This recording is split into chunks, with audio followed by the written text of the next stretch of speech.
Good evening po sa ating lahat. Nasa Exodus chapter 24 na po tayo. Ang babasahin ko po ay sa verses 1 to 4.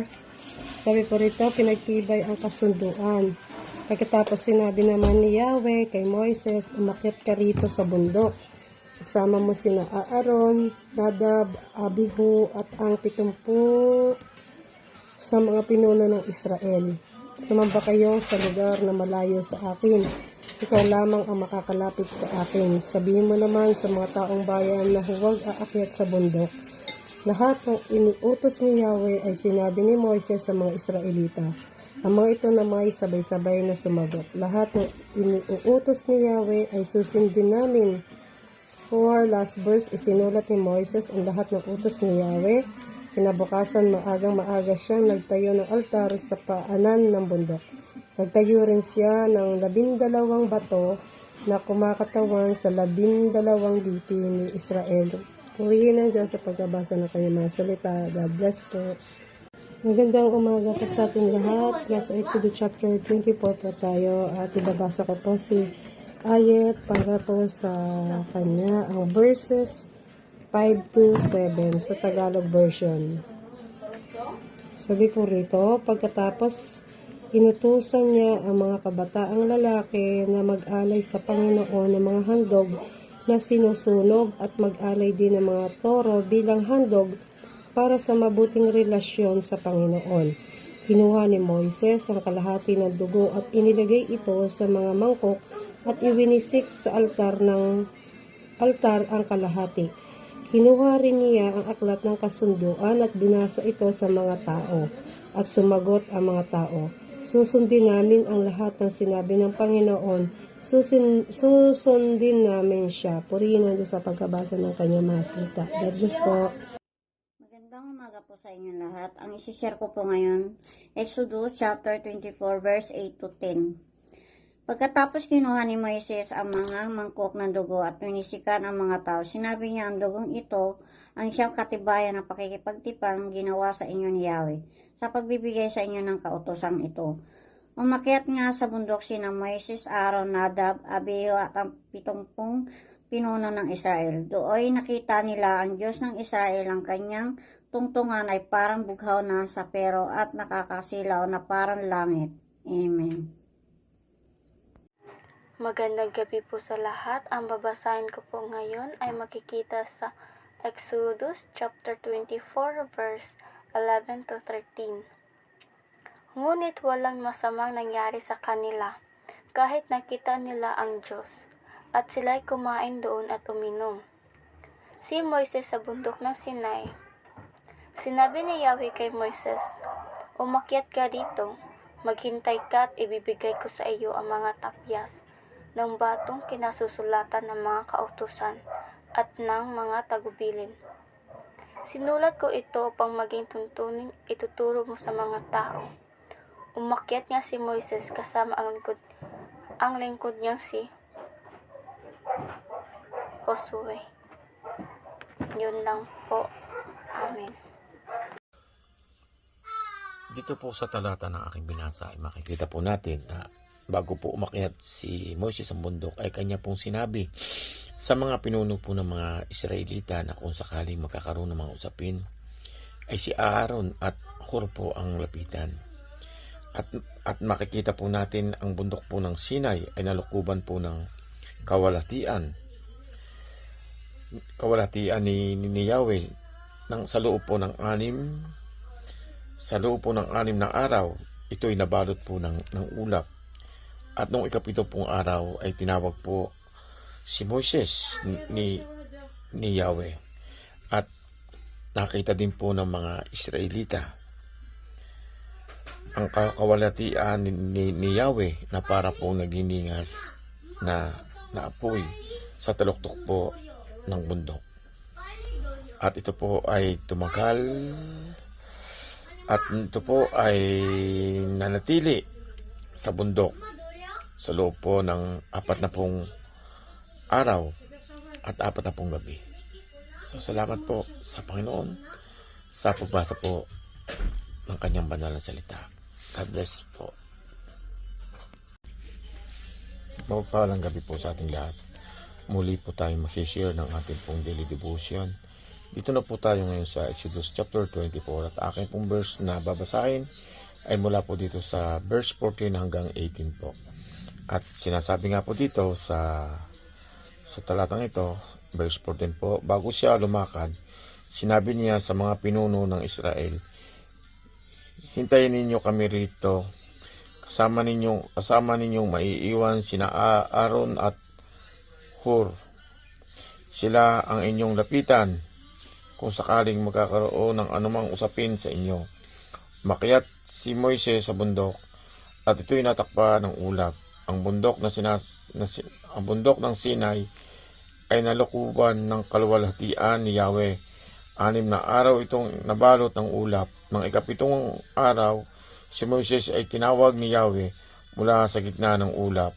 Nakita rin ng mga Israelita ang kaluwalhatian ni Yahweh na parang nagniningas na apoy sa taluktok ng bundok. At unti-unting nanatili siya sa bundok sa loob ng 40 araw at gabi. Purihin po ang Panginoon sa pagbasa po ng kanyang banal na salita. Amen po and glory to God. God bless. Isang mapagpalang araw po sa ating lahat. Para po sa ating devotion, gusto ko pong ibahagi sa inyong Exodus chapter 24 verses 1 to 3. Sabi po rito, Then he said to Moses, Come up to the Lord, you and Aaron, Nadab and Abihu, and 70 of the elders of Israel, and worship from afar. Moses alone shall come near to the Lord, but the others shall not come near, and the people shall not come up with him. Moses came and told the people all the words of the Lord and all the rules. And all the people answered with one voice and said, All the words that the Lord has spoken we will do. Amen. Purihin ang Panginoon sa pagkabasa po ng kanyang salita. God bless everyone. Magandang gabi po sa lahat. Babasahin namin yung nami ay makikita sa Exodus 24 verse 4 to 6. At simula ni Moises ang lahat ng mga salita ng Panginoon at bumangon ng maaga sa kinaumagahan at nagtayo ng isang dambana sa paanan ng bundok at ng 12 batong pinakaalaala ayon sa 12 lipi ng Israel. Number 5, at kanyang sinugo ang mga binata ng mga anak na Israel na nagsipaghandog ng mga handog na susunugin at nagsipaghain ng Panginoon ng handog na baka tungkol sa kapayapaan. Number 6, at kinuha ni Moises ang kalahati ng dugo at inilagay sa mga tasa at ang kalahati ng dugo ay iniwisik sa ibabaw ng dambana. Yun lang po, purihin ng Diyos. Magandang pagpapalang umaga po. Muli ay babasa ko po naman sa English translation si Maylene para po sa chapter 24 verses 7 to 9. Sabi nito, Then he took the book of the covenant and read it to the people. They responded, We will do everything the Lord has said, we will obey. Moses then took the blood, sprinkled it on the people, and said, This is the blood of the covenant that the Lord has made with you in accordance with all these words. Last verse 9, Moses and Aaron, Nadab and Abihu, and the 70 elders of Israel went up. Purihin ang Diyos sa pagbabasa ng kanyang mga salita. God bless po. Today I will read Exodus chapter 24, verse 10 to 12. And so that God of Israel, under his feet was something like a pavement made of sapphire, clear as the sky itself. But God did not resist his hand against these leaders of the Israelites. They saw God, and they ate and drank. The Lord said to Moses, Come up to me on the mountain and stay here, and I will give you the tablets of stone, with the law and commands I have written for their instruction. Amen. Exodus chapter 24 verse 13 to 15. Then Moses set out with Joshua his 8. And Moses went up on the mountain of God. He said to the elders, "Wait here for us until we come back to you." Aaron and Hur are with you, and anyone involved in a dispute can go to them. When Moses went up on the mountain, the cloud covered it. Amen. Okay, magandang gabi po sa lahat. Itong verse na to ay para kay Papa. Exodus 24 verse 16 to 18. At ang kaluwalhatian ng Panginoon ay nananahan sa ibabaw ng bundok ng Sinai. At tinakpan ng ulap na 6 na araw. At sa ikapitong araw ay tinawag niya si Moses sa gitna ng ulap. 17.